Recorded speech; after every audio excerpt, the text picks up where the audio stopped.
Hello everyone and welcome back to the Council of Elrond. Happy Tolkien Reading Day as well to everyone that participates in that. And today we are of course talking about the major Lord of the Rings breaking news that dropped today from Peter Jackson himself.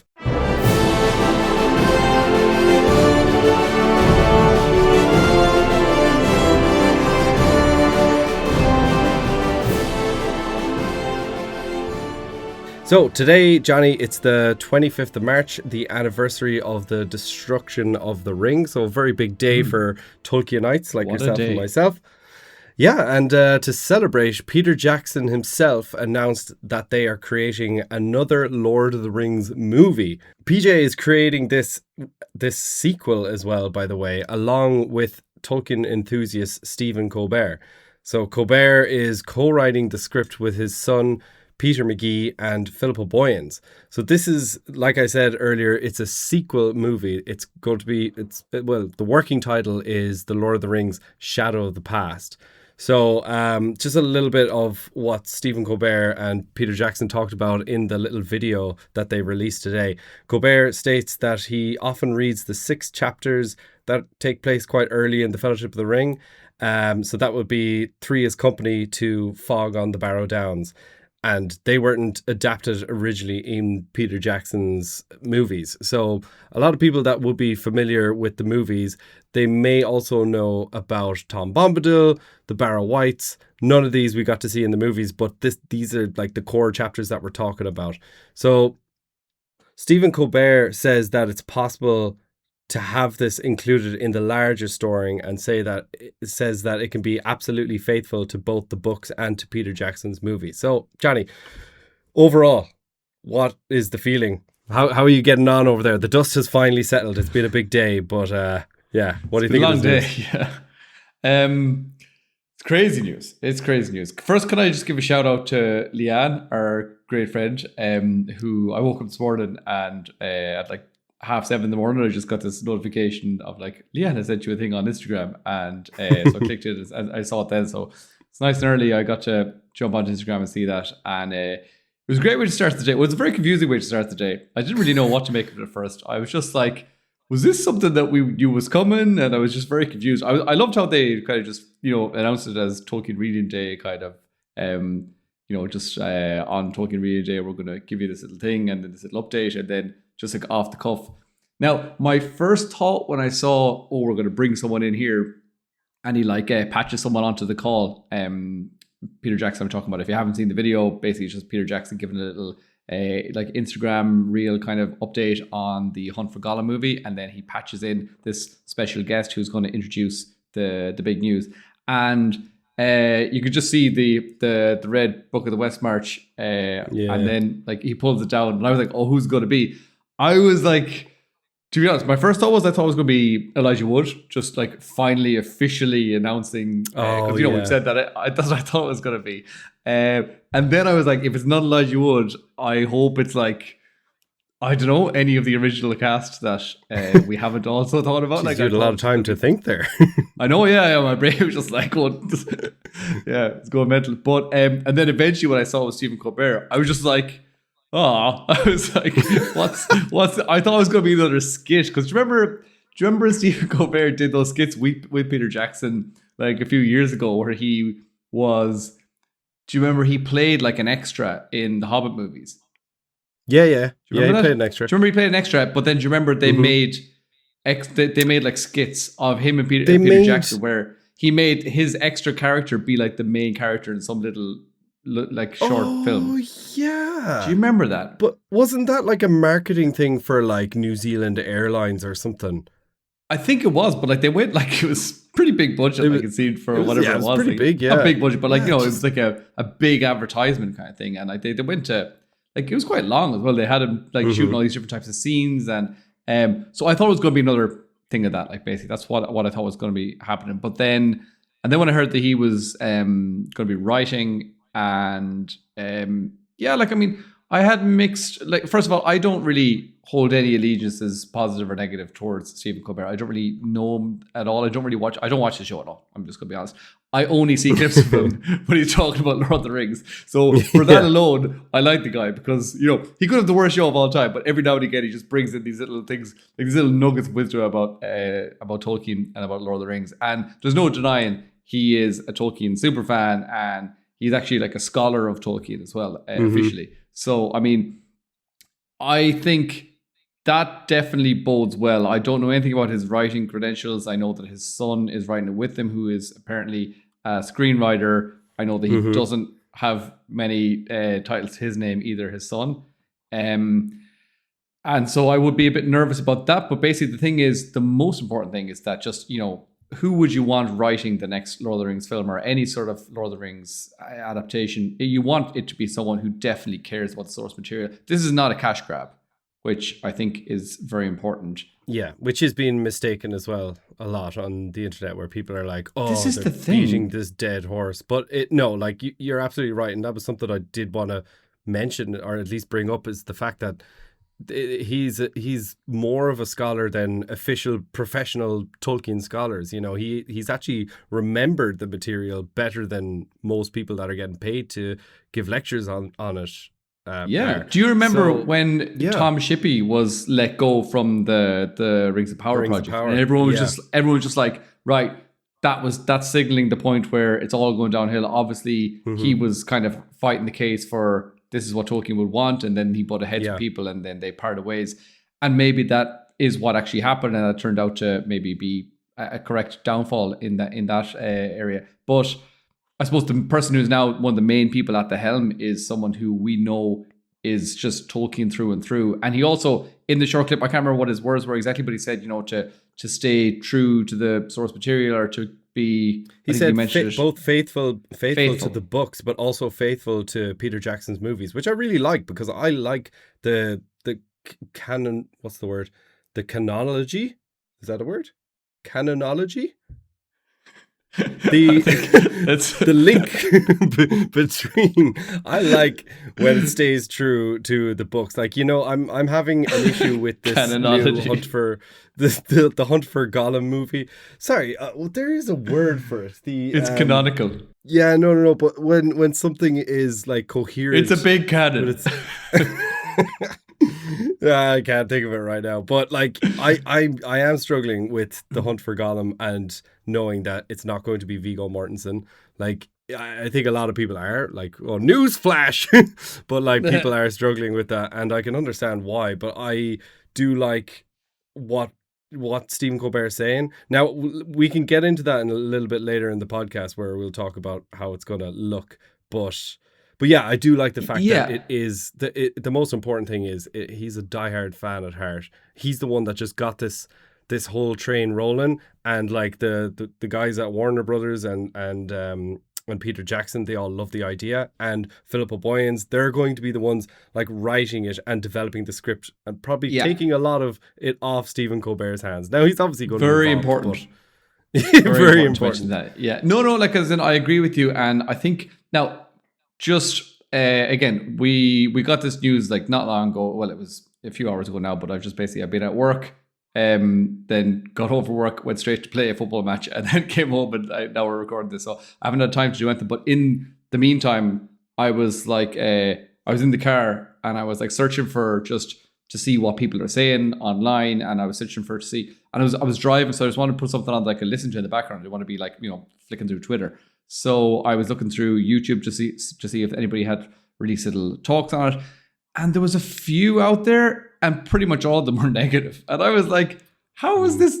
Like, where are we? What's going on? What's? It's like just repeating itself all over again." And I'm just really worried that we're probably 3 to 4 years away from this happening, and people are already like, "Oh, it's a cash grab. Lord of the Rings is dead." Blah blah blah. And I was like, "Okay, look." It could be a disaster. It could be a complete disaster. Of course, we know that, but there's no point in just like nailing your mask to the wall and saying, "Okay, I'm 100% to the camp. This is going to be a dumpster fire," as they love that expression.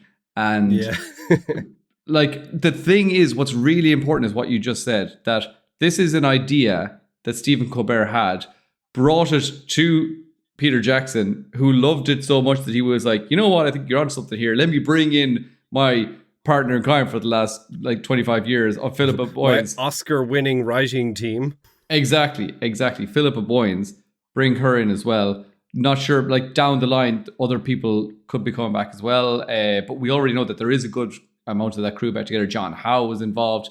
I'm not sure if did they say who's going to be directing it? I'm assuming Peter Jackson might direct it, will he? I don't. Fingers crossed. I know. But the fact that he was announced, maybe just another when you assume, Jonathan, you make an ass out of you and me. So you and you. I doubt it. I don't know. I know. I probably don't even know that yet. But they probably doesn't.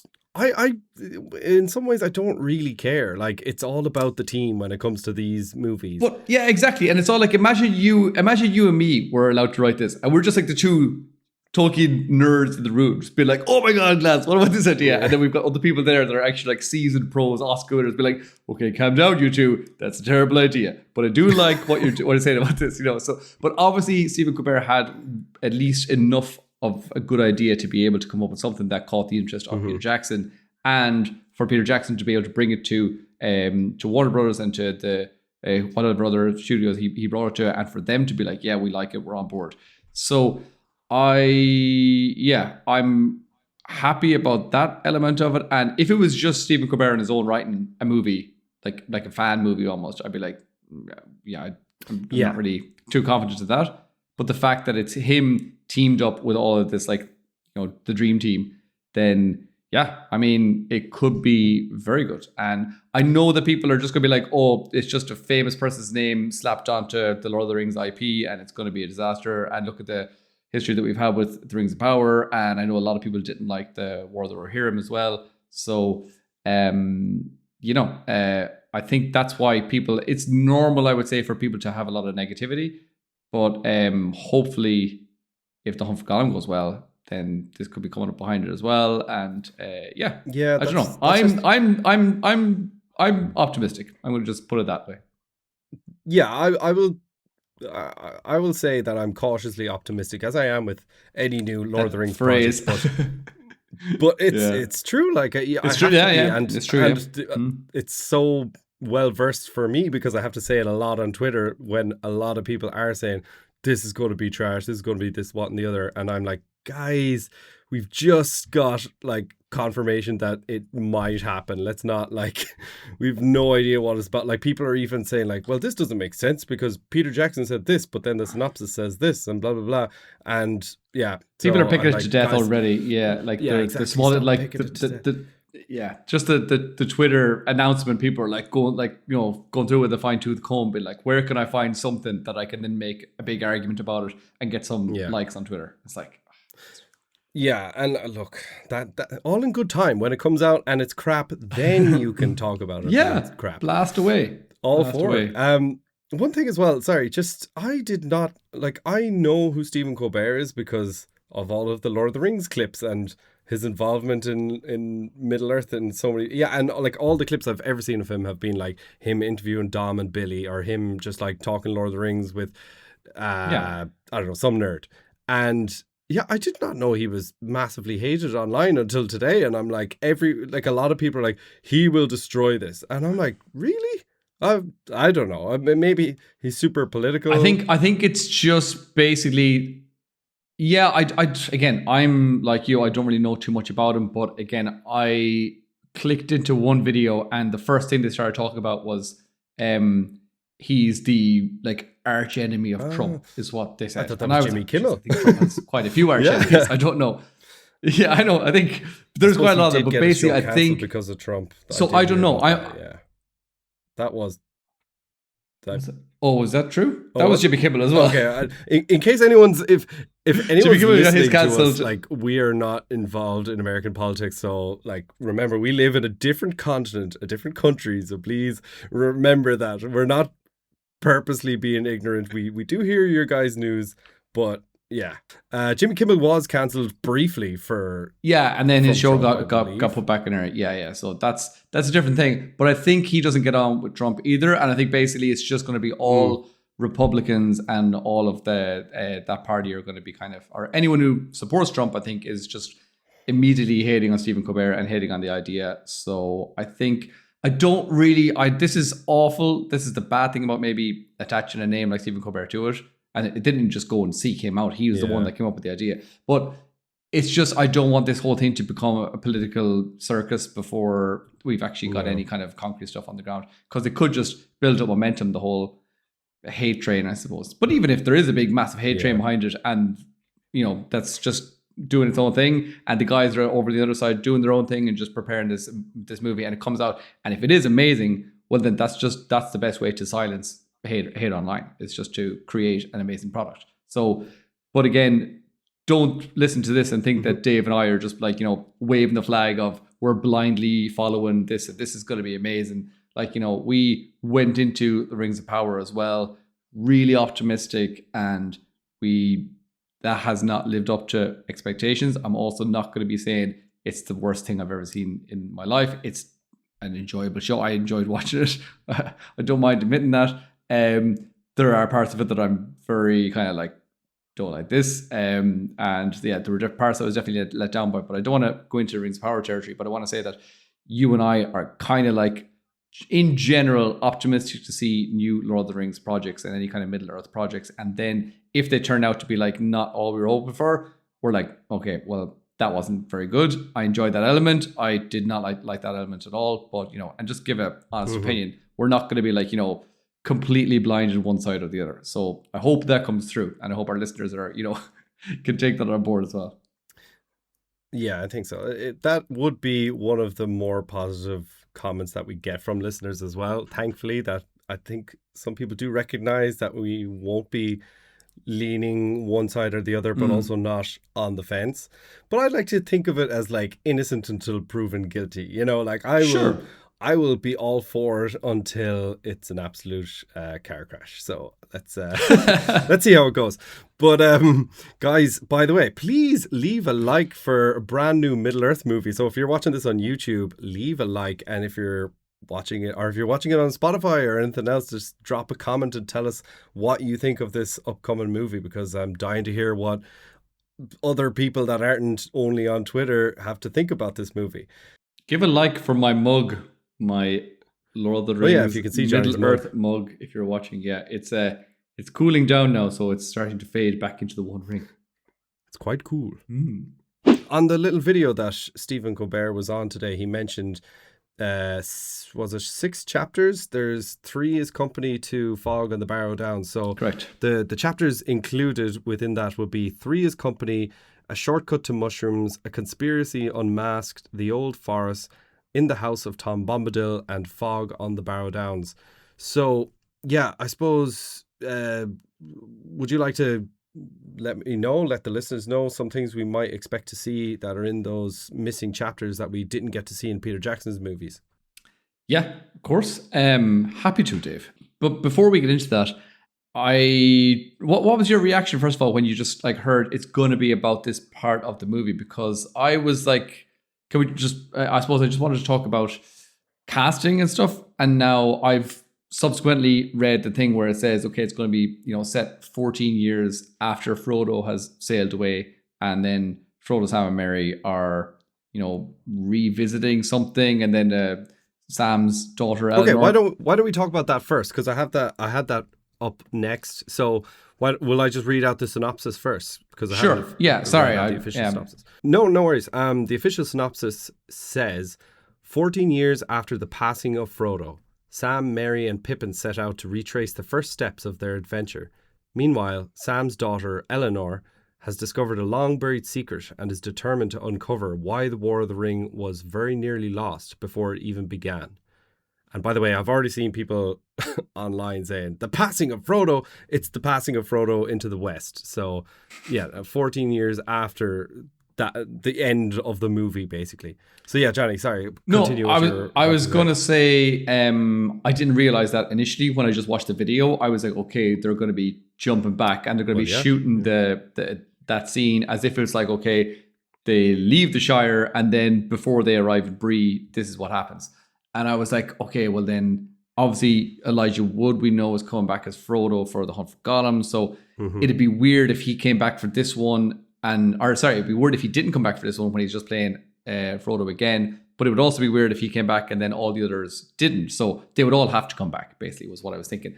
But then I was like, they look a lot older. Now, obviously, if the whole thing is going to be set 14 years later, then great. Because, again, I don't know. I'm just going to say that I'm assuming my idea is that it starts up with it being 14 years later. All the hobbits, the actors are now 25 years older. So if we just say, okay, they're actually just 14 years older, we can make them look, a little bit younger, but, they don't have to look the exact same age as they were in the Fellowship of the Ring movies.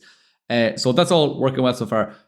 I assume there's going to be some way where they kind of go, I don't know. It says they retrace their steps. So that's kind of like saying that they actually go back to the place, which I don't want to happen at all. Like, I want it to be a flashback into that they are reminded of what happened and they go back and they talk about how, because then they say that Eleanor discovers something about how the War of the Ring might not have been won. So it's not a new story that they're going back and they're retracing the steps and they're doing it all over again, because also that wouldn't be faithful to the book, which is what Stephen Colbert clearly said. What do you think about that? What do you think that it's going to be? Like, they'll start up with the original cast, older Hobbit, and then they'll flash back, and then they might even go into new actors.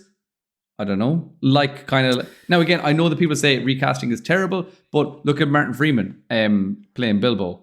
That turned out to be pretty good. Nobody's massively complaining about that. So there could be a way where we get the original cast back in, we get them on screen together, be great, and then suddenly they throw back to younger versions of themselves where, no, I don't know. Yeah. Well, there's a few things there. Like, obviously, if you're doing just bringing the old cast back for that period that it's showing them retracing their steps, then we're not getting Elijah Wood back. That's true. And that seems, I just feel like a studio counterintuitive green like that. They'd be like, no, you have to bring Elijah Wood back. So I think even just from a studio standpoint, I don't think that would happen. But it's the age-old question, or it's at least a repetitive question now when talking about Lord of the Rings. Do we recast or do we de-age? Yeah. Like, I know, I don't know, is it popular to say, but like, I like de-aging. Like, look at Indiana Jones, the new one. I think the movie was crap, but they made him look scene at the start really was class. Yeah, like, I think it's good, but I just don't know what they're going to do for this, because Dave, I reckon they should just make them all AI. Yeah, exactly. I don't think we need anyone to write the movie. Just put it into a prompt.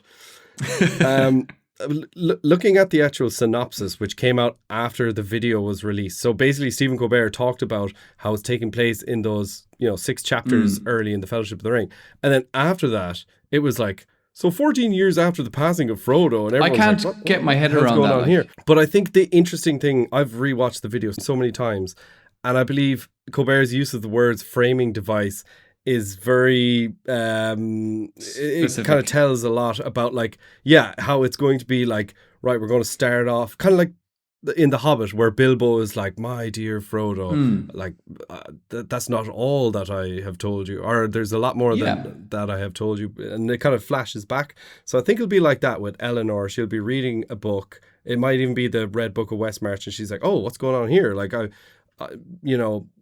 Dad never told me all about these stories, and then she's retracing the first steps. But then again, I suppose it does say that it's Sam, Merry, and Pippin, but like, maybe she's going to Sam, Merry, and Pippin, and she's asking them, like, what's going on here, and then they're telling her the story.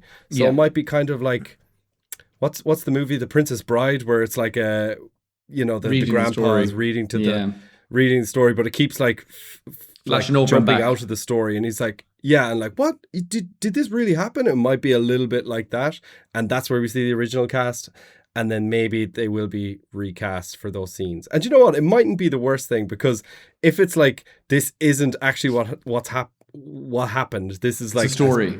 Someone telling a story. Maybe they imagine themselves to look a little bit different, or maybe it's through Eleanor's head, and she's like, oh, I wonder, did they all look a little bit different? You know? So it's not terrible. Like, could you imagine if they like did the whole like memory part or the story part as like an animation kind of thing, and they used all the original Hobbits voices and they just did like a, that would be cool. And like they could almost do it like, like rotoscoping, kind of like almost realistic, where it was like, like photoreal kind of art to show it, and then have the actual original cast voices. So you'd be like, look, it's as real as it gets, I suppose, without having to de-age them. I agree with you though. I think that the de-aging technology is just, it's getting better and better all the time. We also would have, of course, we're going to have Wet Digital working on this, so they're at the head of at the forefront of the game in terms of all that kind of technology. So I'm sure they'll probably be able to do a pretty fantastic job. And I wouldn't be against it if they can make it, feel right, and if they can make it look good. And I suppose, getting that original cast back together, yeah, I'm for it. If they're all up for it, and if they're all,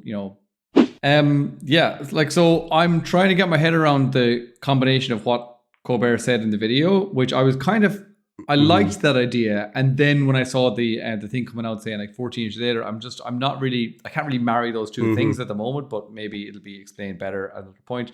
But if it's basically just Eleanor, Sam's daughter, 14 years later, discovers something, and then suddenly it's a throwback. And I don't really expect Eleanor, Sam's daughter, to be the main character in any way. So I don't think it's going to be another like Hera as the daughter of Helm Hammerhand to be like the main character for this movie or anything like that. So I think with just all these as again, I'm going to go back to what Colbert said and saying like staying faithful to the books and those 6 chapters. Lots happens in those 6 chapters involving all the hobbits, and Fatty Bulger is in there as well, along with the other 4 hobbits. So there's enough characters there. We've got other big names like Tom Bombadil as well. We've got Barrow Whites. We've got lots of stuff. So to go back to your other question, I suppose, to see what actually happens. So we get, I suppose, it'll pick up with Frodo leaving the Shire. Now, in the book, he doesn't leave in the same way as in the movies. I suppose they kind of like glossed over that. But in the book, there's these chapters.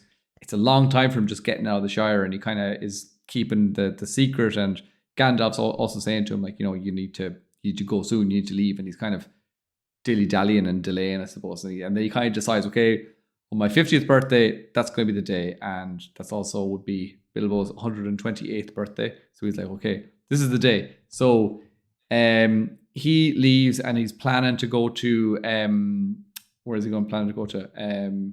Crick Hollow, correct. And Mary is also like such a champ. Like, he's off being his like estate agent, and he goes off and finds him a nice little house in Crick Hollow, and he's getting it all set up and all that kind of stuff. And then Frodo, he gets the other hobbits to help him to basically officially move, and he sells his bag end. He sells it to the Sackville Bagginses, and then he goes off to but he sells it to Sackville Bagginses. But there's like I love the like couple of little digs that are in the books about how Lobelia Sackville Baggins comes over and all that, and they're like, Frodo did not offer her tea. All this kind of stuff is like a line that Tolkien wrote. And also they have this big mad feast, like Frodo and all the hobbits, like the night before he's leaving, and it says, and they left the washing up for Lobelia. And it's like all these little things, and it's like, oh, it's so funny. So all that kind of stuff. And Lobelia's not even sound as well. She's like, I finally get the place, and she walks in, and she doesn't even like say hello to Frodo or anything. She waits until she like checks everything off the list that she expects to be in the house, checking for spoons and all this kind of stuff. Yeah. Her and her spoons. We also get the mention of the Curious Fox, which is something that I will be curious if that actually makes an appearance in the movie. Because I do wonder, for anyone that doesn't know about the Curious Fox. Yeah, well, you can briefly say, like, if anyone doesn't know, there's a very weird moment in the Fellowship of the Ring where Tolkien randomly shifts the POV into a fox for like 3 lines, and the fox is looking at the hobbits, and he has like some self-thought to himself, and he goes like, oh, how curious, I haven't seen hobbits in this place in while. I don't know exactly what he says, but it's just very strange. It's the only time that Tolkien puts the perspective into an animal that's passing by, and we never hear from him again. So that'll be interesting if that pops up in the movie. Yeah, you never know. It could. Just they could even have a little fox just like run along in the background doing nothing. But anyway, that'd be nice. The reason we're mentioning it is because online people he's a fan favorite, the old Curious Fox. But they go on their merry way basically from the Shire. They leave, and they do along the way they do spot some Black Riders. They do those kind of scenes that we do get to see in the Fellowship of the Ring when they're hiding and they see them and they're like, oh, what's going on there?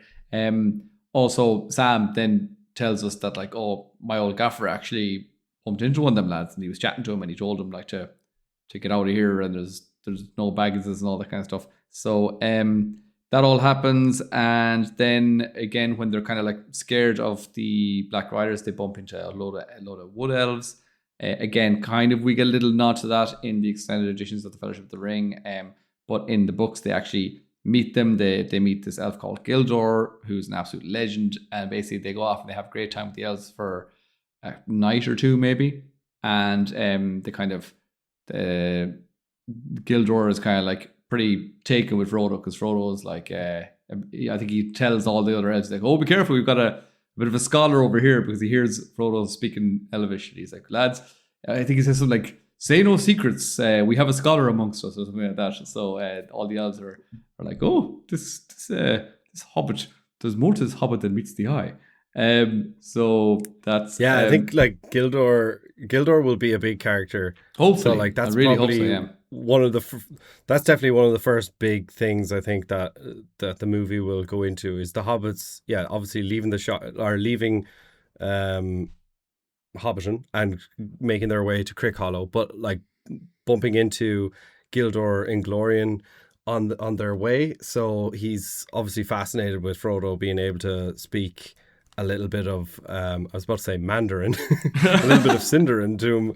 He doesn't say my Gavanin, but he greets him some way. I think he says like may a star. Yeah, he does say like may a star shine on our may greeting. A star shine on our greeting. Yeah, something like that. And then he's fascinated. But yeah, they do have like a night together, and it's kind of a fascinating conversation as well. Like because I remember Gildor is kind of like, oh, I don't want, I shan't advise you, or Frodo asks for some advice and he's like, I don't want to advise you. Even the wise advising the wise is never good. And then, but Frodo pulls something out of him. Yeah, exactly. Yeah. Frodo kind of shows, again, all these chapters, and well, the whole books really, you kind of just see how cool Frodo is and how, wise he is, and how anywhere they go, everyone's just like, whoa, Frodo, this guy is, an absolute legend. Whereas I think one of the negatives about the way they did the Lord of the Rings movies is that they made Frodo so young that he kind of just like blends in with the other hobbits and he's the same age and they're kind of like, oh, they're all just the same. Whereas he was clearly, the leader and they're all following their leader in the actual books. So hopefully we get to see more Frodo just kind of like at the fore, showing why he is the leader and why he is the one who's chosen for this massive quest.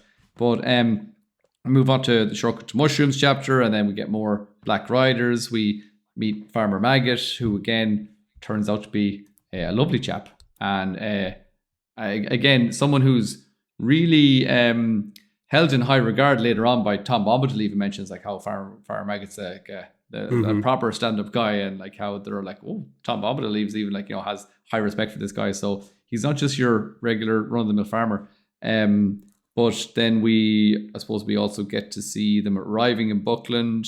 There's a really cool part that I was like looking back to earlier, which is I remember for Tolkien Reading Day about 3 years ago, we were doing we both just like picked random bits from the book that we like. We just shared what we thought about it, and I picked this moment that they arrive in Buckland and they arrive in Crick Hollow where Merry has the house set up, and they all arrive in the hobbits. Merry had gone on ahead, and they walk in, and Merry and Fatty Bulger have both like they're starting to prepare a feast, and they say, lads, go down to the end there. There's a few bats all in one room, and there's like 3 bats with like hot boiling water, and the lads are just like, oh great, they all jump into the bath, and then they start all singing songs, but they're not singing the same song, they're singing competing songs, I believe is the terminology that they use, which is like I love the idea, and I remember just reading that. So if you want to go check that, we'll link that video here somewhere, because like it's so good. Do we have that video? Was that even ours? I vaguely remember that, but was that for us or did we do it for somebody else? We did it for Tolkien Reading Day. I know that we did it as part of like that whole conglomerate of other videos, but I think we have it on our page. I don't know. Hopefully it was an individual video. Yeah. No, I think you're right. Actually, we get the whole like bath scene. Or you talked about. Man, I can't remember. That's years ago. I know. Yeah, I don't know. I just good memory though.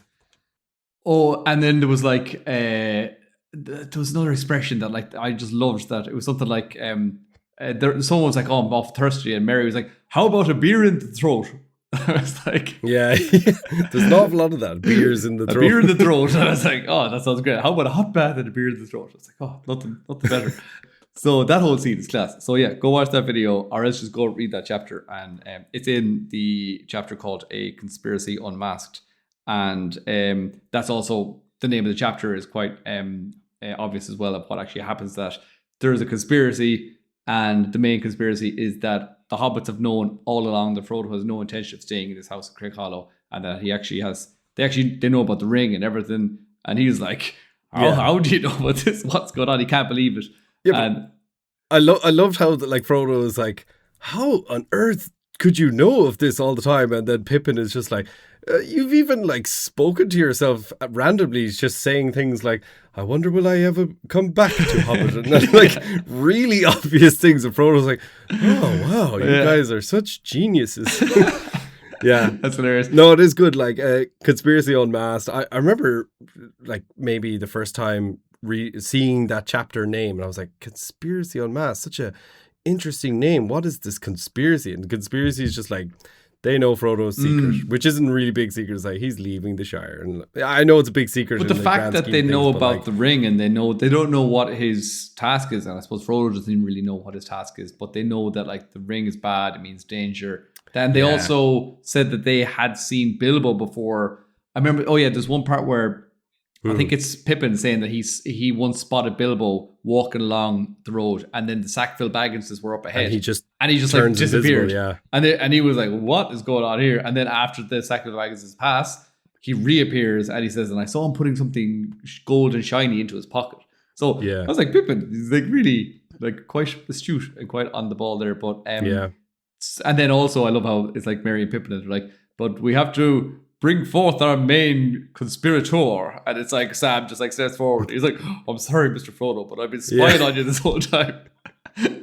I know, it's just like there's three of them, and they're like, our main conspirator is like, well, it's obviously one of the three, and it's going to be like either a relation or the best friend of Frodo's. So like, so that's guys, it's a great chapter.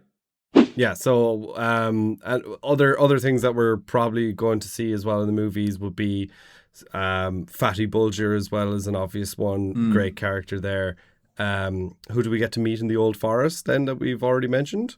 Oh, well, we get to meet the famous Tom Bombadil, and that's going to be interesting. Goldberry and Old Man Willow. And Old Man Willow, yeah. We will get to meet these people. We'll definitely get to meet Old Man Willow.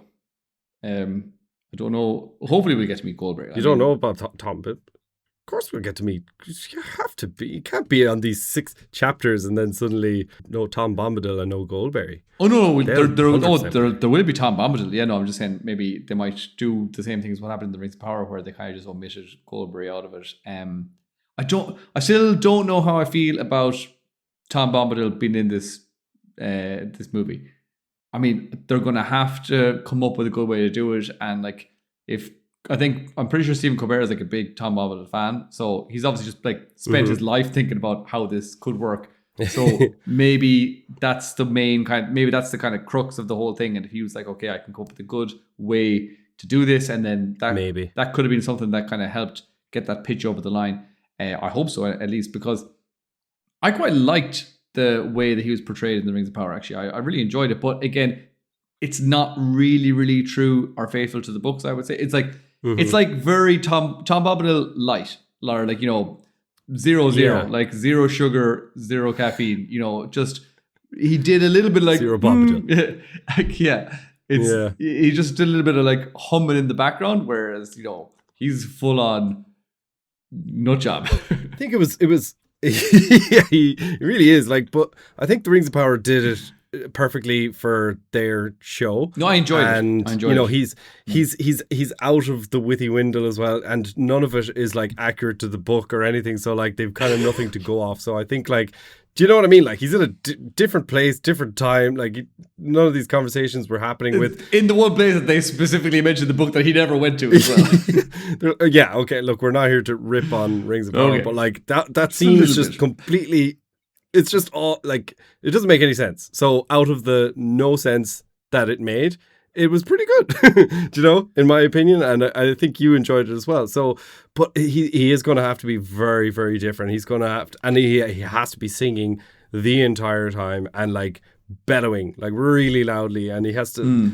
I don't know. There has to be something ethereal about him and otherworldly, like, because the hobbits, and like Frodo repeatedly asks him as well, like, Master, who are you? Yeah, and like he was just like, do you not know who I am by now? Like. Yeah, but Frodo's really like, who the fuck are you? yeah, what is going on here? Because that's something that was like deal? In the Rings of Power. I think one of the things that wasn't right about Tom was that he felt too normal in the kind of whole world, and which was really good for the story, I suppose, that you wanted to tell. But like, you know, when you're reading the Lord of the Rings book, it's just like this world is established, and then suddenly this guy shows up, and you're like, he's like a cartoon character just bubbling his way through. And you're kind of going, this is insane, like this is mad, like it's great, I love it. But it's always been something that I'm like, okay, when people say to me, oh, you know, they should have added him into the Fellowship of the Ring movie, I was always like, no, like thank God they made the decision not to keep him in there, because it could have. And again, this is something that I've been thinking about in this one. Obviously, we're going to get scenes with Tom, and then we're also going to get scenes with the Barrow Whites. And I'm always excited. And when they brought the Barrow Whites into the Rings of Power in the last season, I was kind of excited to see them, because I was like, oh, there could be like a real kind of horror element. And I just feel like if we get a true representation of Tom Bombadil in the same movie of like Barrow Whites, and if the Barrow Whites are done in like an actual horror scary way, I think it's going to be too all over the place. Like it's going to be too like on the edge of your seat, like scared, like when you're seeing the ring rates for the first time in the Fellowship of the Ring, and then suddenly just this like cartoonish kind of person coming in. So I think either we're going to get a proper representation of Tom Bombadil and then not such scary Barrow Whites, or vice versa. We'll get scarier Barrow White schemes and then maybe just a kind of a flatter Tom Bombadil. I think so. Yeah, well, that was one thing I had thought about, is that I'm so excited for Peter Jackson, who, you know, he's known for horror. Before Lord of the Rings, all he did was horror, and he's going to be getting to produce horror scenes with the Barrow Down sequences. So I was very excited about that. But so you're saying like tonality wise, there'll be too much of a contrast between the cartoonish nature of Tom Bombadil and maybe just, like I mean the horror of the Barrow Downs. Well, like it works in the book, and it's especially like. So again, spoilers for people that don't want to know. But basically, Tom saves the hobbits from the Barrow Downs and from when the Barrow Whites kind of put them under a trance and all that kind of stuff. He saves them from old man Willow, and then sends them off on their way. Then they get caught by the Barrow Whites, and then same thing happens. And he's like, okay, comes to rescue them, and he's like, okay, I'm gonna help you at least get to the edge of the forest, and then he sees them off again. But it's like they go through this like crazy traumatic experience with the Barrow Whites. They're all like nearly killed and sacrificed in this like crazy like ritualistic situation, and it's really, you know, you would have proper PTSD after this. But it's really funny because he saves them, and they come out of this like trance, and they basically say that in the book there's some line about how basically they immediately forgot their fear and their distress, and they all couldn't not have a smile on their face, just like hanging out with Tom. And it's like that's the kind of character he is. He's just like, you know, he's in his like energy and his happiness, and it's just, you know, that nature is just infectious, and it goes into these other characters. So it's gonna be really weird. It's gonna be hard to see how they pull it off. Like, I mean, I'm praying that if they can pull that off, that's gonna just make the whole movie a success, in my opinion. Tom Bombadil might be the Gollum of this movie. Do you know, like that was the big thing that they were talking about, what might pull off Lord of the Rings. And yeah, we didn't really get to see Gollum until the Two Towers mainly, but a lot of people do look back at that and say if Gollum didn't work, those movies wouldn't be successful. 100%. So yeah, maybe, but maybe that is the crux of this film as well. Tom Bombadil might be the ace up the sleeve. Like, I know there wasn't really much mentioned of it in the video. Well, there wasn't much mentioned of anything, but I think that might be something they might be trying to play down if it is something that they're really looking forward to. Yeah, but I think when Stephen Colbert said there's this part in the first, like the between chapters 3 to 8, and everyone was just like, Tom Bombadil. That's all you thought. You didn't think about any other stuff. Like, oh, well, Frodo's house shopping. You're like kind of going, Tom Bombadil. That's all you're thinking about. So, but I'm saying they will start from like when Frodo like sets out from Hobbiton. That's where they'll pick up, and like they might do the whole thing. Like hopefully it'll just be exactly the way it is in the books, and they'll do all that kind of stuff. But basically, I think as soon as he was saying, I was like, oh, they're doing a Tom Bombadil film. That was my first thought, really. Yeah, true. Sorry, just while I'm thinking of it as well, it did mention in the synopsis. Sorry, I just want to look at the synopsis one more time, because we did both kind of hope and agree that maybe this story isn't centered around Sam's daughter, Eleanor. Like maybe she's not going to be a central character, but it is interesting that like they do only mention 5 characters, and she is one of them. They mentioned the 4 hobbits, and they say, meanwhile, Sam's daughter Eleanor has discovered a long buried secret. Like this is the official first synopsis, or the official only synopsis of the movie. So, if it is going to be like a Bilbo framing device in The Hobbit, you wouldn't be like, old version of Bilbo reads a story about how young Bilbo sets on his travels. I do think she is going to be a central character. But I do also agree that Stephen Colbert, it's in his hands. I don't think he thought years ago, I'm going to create a new thing and add on. Like I do feel like he really wants to adapt the book that he loves so much, and the chapters that he loves so much as well, apparently. Yeah, definitely. Now again, I know people are going to be looking at the Rings of Power and all that kind of stuff, like, and say, like, point to that and say like this is why we can't trust these modern studios with these old IPs. But again, I suppose Rings of Power, we're going off. They've got no source material really. They're using the appendices from the Return of the King to tell stories about what happened thousands of years before. They said there's 6 chapters there, 6 full chapters, and they're long chapters. There's so much in them. Can't mess that up. And again, you said that they mentioned, a certain number of characters there. They didn't mention Tom Bombadil. They didn't mention Goldberry. They didn't mention Fatty Bulger. So,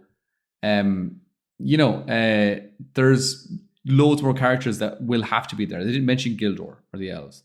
So, No, hopefully, if they are, again, don't know Stephen Colbert from Adam, but I'm taking him at his word that he's going to be, like he said, he's going to be faithful to the books and to that material.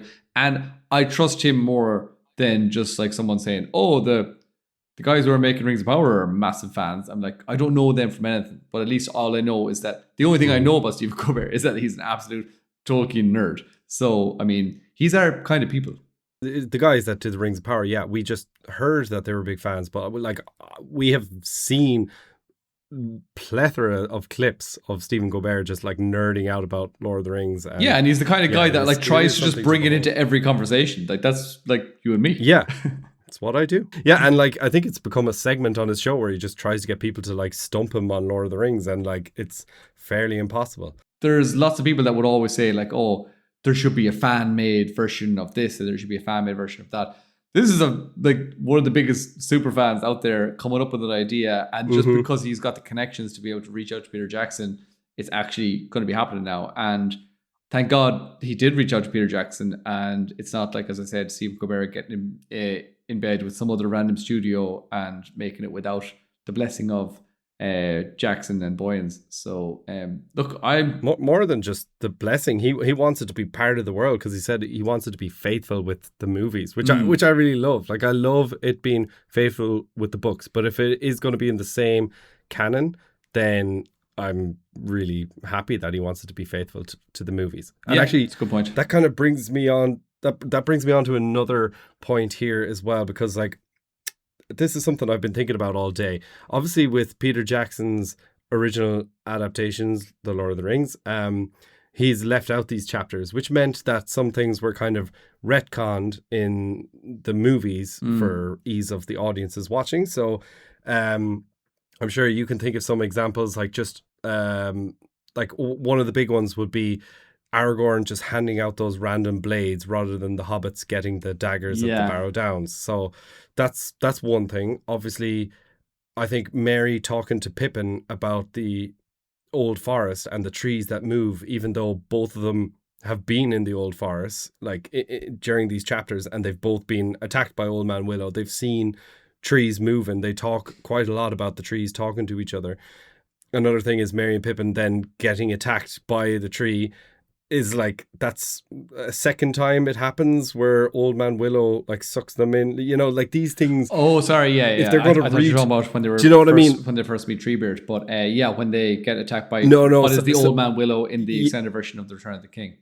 Yeah, exactly. Yeah. So like these things to me, I'm like, well, you can't just slip these chapters in a movie form and just expect nothing, because like even so many things like later in the movies, why aren't they bringing up Tom Bombadil? I'm sure when this movie comes out, and if it was just like word for word what is said in those 6 chapters in the book, then you'll go and watch Lord of the Rings again and you'd be like, hang on, how come Merry and Pippin don't know about this? Or how come they're asking Frodo about the ring in this scene when there was a conspiracy and they all knew about it? Do you know what I mean? Like things like that.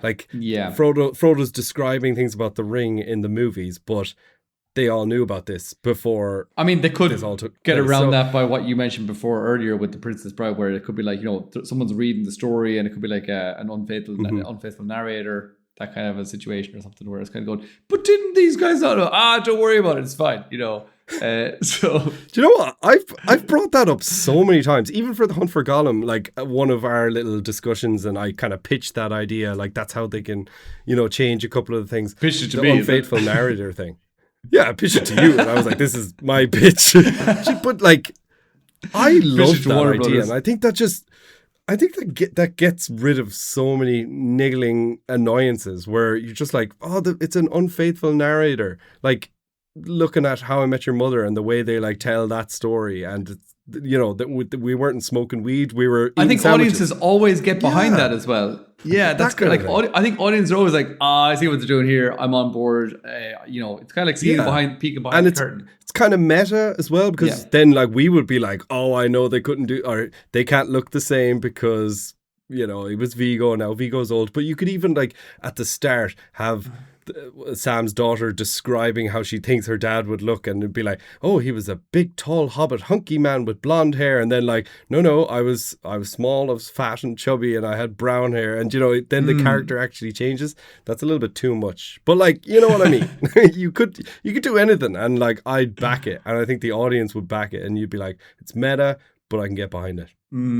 Yeah, no, I definitely agree. I think that's always a good framing device, to use the word that they've used before. But yeah, it is just something to think about, because like it's not an easy just we're going to slip this in. Like obviously Peter Jackson had to change some of that lore because he wasn't including those chapters. So there were no Barrow Downs, there was no Tom Bombadil. So that affected the rest of the story, and he had to make those changes. And then he gave those little like nods to, like, Treebeard has lots of lines about, you know, which were then so many. Tom's lines, a lot of them were given to Treebeard, and then as you just mentioned there before, we have the scene where he's not mentioned as Old Man Willow, but just there's a big tree that kind of grabs Merry's foot, and then both hobbits get dragged under. That's effectively what happens with the Old Man Willow tree. Although he's a bit more. Yeah, so like, what are they going to do with Old Man Willow? Because they can't omit Old Man Willow, but they can't have the exact same thing happen again, where the tree swallows up the hobbits. They could do something different, like make them sleep. Yeah, well, like that's like the main thing, I suppose, is in the books as well. We don't really see them swallowing up those 2 hobbits. We see them; they're already inside the tree after Frodo has been put to sleep. So basically, Frodo gets put into a trance by Old Man Willow. And then he gets pushed into, Sam's off doing other stuff, and Sam just hears this like something heavy falling into water, and it turns out that it's Frodo. And he says that he looks over and he sees something like, he said there's like a vine or a branch like just with, like holding Frodo under the water, and it's like Frodo's not struggling or anything, he's just like, you know, being held under the water, and then Sam comes over and rescues him. And then they're both Frodo kind of snaps out of it. And then the other 2 hobbits are inside like the tree trunk, and then they're like trying to burn them out and all this kind of stuff. So it's slightly different. And again, they might just focus on how he traps Frodo and how he puts him to sleep when he puts them into a trance. Or maybe they all just fall asleep and he tries to drown them, as opposed to, they might make it slightly different. I'm not too worried about that. Again, that's an extended edition scene, so they might kind of go, look, lots of people might not even seen that. And look, if they do the same thing again, or a version of that, I'm not going to be too bothered either, because I'm like, okay, look, to be honest, this is faithful to the book, and this is exactly what happens. So, it's fine by me. I like what you mentioned there about the swords, though, because the swords, it is like a really important deal that they get these swords. It is a really important deal for later on in the story, but that kind of happens towards the end of. Imagine this film was just exactly from chapter 3 to chapter 8. That would be like at the end of chapter 8, pretty much, or like I think it'd be around then. Yeah. And it's really important going forward in the story. But in the actual Lord of the Rings movies, if they wanted to like tie in, they could just omit that whole thing about the swords. Just be like, okay, they get the swords later from Aragorn, and it's no big deal. I like the story behind the swords, but again, if it's like right at the end, it's not necessary for the story in this movie that they're going to be making. Do you know what I mean? That's actually very true. And you know what? There's a whole lot going on in that chapter. There's a whole lot going on in that chapter. Enough for diehard fans to be finger pointing and going, "Oh my God, that's the bit." We get to see the hand coming in and the hobbits getting like put to sleep, and there's so much that they can do. Omitting the swords would be fine. Yeah, won't be the end of the world. Yeah, that's good actually. That makes me feel a little bit better. I'm happy with that. Whenever you don't feel great, Dave, just talk to me. I'll make you feel better. I have this spot on my back and it's killing me. Yeah, that's pretty much everything we have on this upcoming movie, The Shadow of the Past. One other thing I don't think I mentioned as well is that Peter Jackson says that it's going to go into production right after The Hunt for Gollum. Now, I don't know, does that mean after The Hunt for Gollum has been released, or is that right after The Hunt for Gollum finishes its production? But then again, like, does production just mean like principal photography, because that's starting next month at the start of May.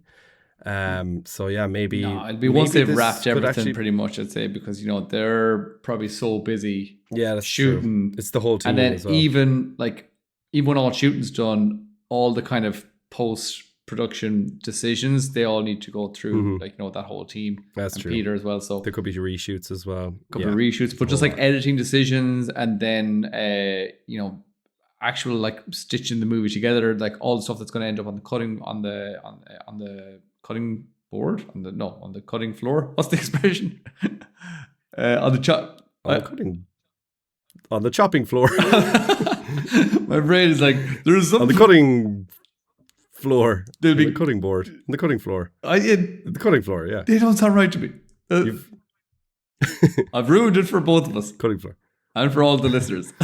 There's so many people out there like listening to this, just shouting. I'm like, it's this, you idiot. And I'll be like, okay, I'm sorry. So yeah, but you know what I mean? There's loads of stuff that will be edited out, and like all of those decisions and how the movie flows. Like Peter Jackson's going to be like, I'd say that's a really strenuous and like stressful time. And then there's always like, they're, watching and rewatching and doing all this kind of stuff right up until, sometimes right up until like the release date. So I know that's how The Lord of the Rings worked anyway. They were like, sometimes he was there like making edits like a couple of days before they were releasing the movies and stuff. So I don't think there's going to be a lot of time until the movie's actually being released pretty much. And then it's like, right. That's true. Straight into the next one. Yeah. And like that is supposed to be the end of December. Or sorry, December 17th. December next year. 2027. So hopefully 2028 January we'll get a pre-production, or at least and then pre-production. It'd probably be like December 2029. Peter Jackson famously, you just reminded me there, he famously was still shooting scenes and editing scenes after they had won an Oscar for Return of the King. So that's how dedicated to the cause he is. Yeah. And I remember that when he won the 11 Oscar sweep for the Return of the King, I remember someone asking him like, "Oh, you're going to have a big party tonight?" He was like, "Well, actually, I've got a meeting tomorrow morning at 9 o'clock for the King Kong." And it was like, it's like, oh, he just, Didn't stop. So yeah, just before we leave as well, because there was a tiny little update on the hunt for Gollum in that video. Peter Jackson shared that this will be the first of many little updates as he plans to do little behind the scene vlogs, kind of similar to how he did during the filming of the Hobbit trilogy. I remember it very well, actually, back then in the days of, 2011, 12, he was putting up maybe every month or every 2 months, like a little 10-minute vlog on Facebook of like behind the scenes of what's going on in The Hobbit, which is kind of unprecedented for any movie now, like to put out current behind the scenes as you're shooting a movie. Like it's usually all after the fact. But anyways, sounded similar. Peter says that he thinks that the film is going to be a really good film, in his own words. And he shares that a lot of the old team is back, with clips showing John Howe, which I think is the first time we've seen John Howe connected to The Hunt for Gollum. I don't remember that, seeing him before. And also we got Philippa Boyens, which we knew. And also Dan Henna. I had to make sure that it was him, but he was also heavily involved in the art and design and set production and all that kind of stuff in the Lord of the Rings movie. So he's back for this. So yeah, exciting times there too. Yeah. That's going to just keep creeping closer and closer. So it's going to be good. I'm using the word creep because we're talking about Gollum. So that's all from us today on the Council of Elrond. Guys, we're so happy to be bringing you news of another Lord of the Rings movie. We're very excited, but also, as we said, cautiously optimistic indeed. But yes, for all of your Lord of the Rings and Middle-earth news, please, guys, hit the notification bell, subscribe to us on Spotify, Apple Podcasts, wherever you get your content. YouTube as well, we're over there, so make sure you go and subscribe to us there. And if you do, please drop a comment to let us know what you think of this movie. Are you excited for it, or do you think it's, I don't know, going to be a cash grab, even though we said it's not? Anyways, yes, wherever you get your Melonhead content, please drop us a like, drop us a subscribe. I've said it a million times now, and we will see you next time. See you guys.